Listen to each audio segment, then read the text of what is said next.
photo, Le Pays des Malades Atteints d'Ebola by Paul AlexanderWhen Ebola broke out in West Africa in 2014, no one was prepared. A potential vaccine had been in limbo since a previous outbreak a decade earlier. Governments dragged their feet while failing to recognize the risks the outbreak carried.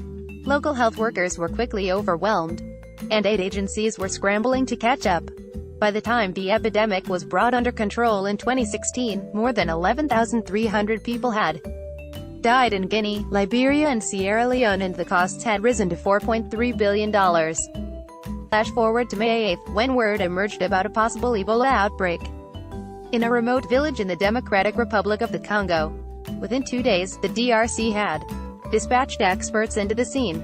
International agencies shipped in personnel, mobile medical labs, and a batch of vaccine that had been tested during the West African outbreak.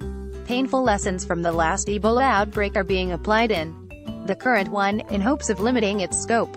Quick and robust response to coordinated action is essential, said Tariq Yasarevic, spokesman for the World Health Organization (WHO), which so far is reporting 27 deaths among 51 cases of hemorrhagic fever. We know how damaging Ebola can be in the communities, and we have to mount a quick and robust response not to get to the point where a transmission chain would get out of control, but concerns remain that the virus could elude containment efforts.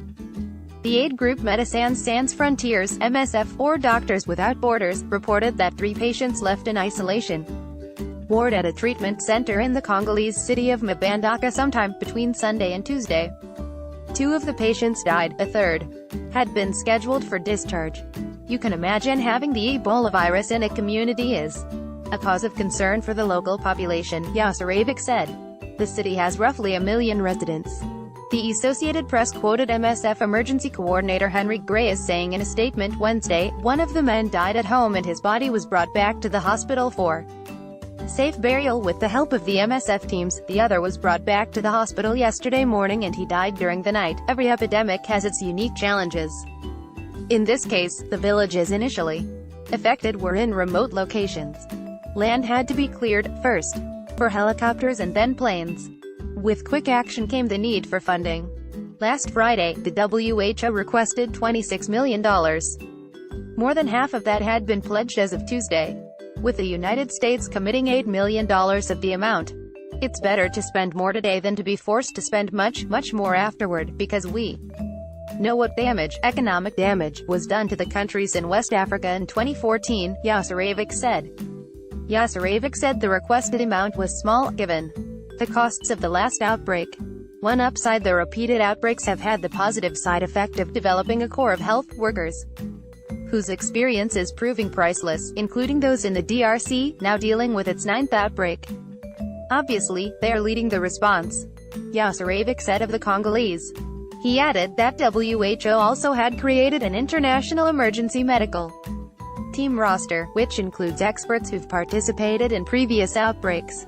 The experts include anthropologists and others, who can help explain how individuals can safeguard themselves and others.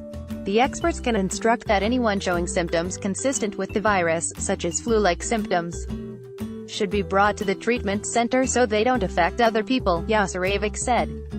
The experts also want to increase awareness of safe burial practices, limiting exposure to the body of someone who has died of the infectious disease. It can spread through direct contact with bodily fluids. The bottom line now is to keep the outbreak from spreading. The vaccine is being used first on health workers and the friends and relatives of those who already have been infected. If it all works, the aid agencies and various governments soon will be looking for new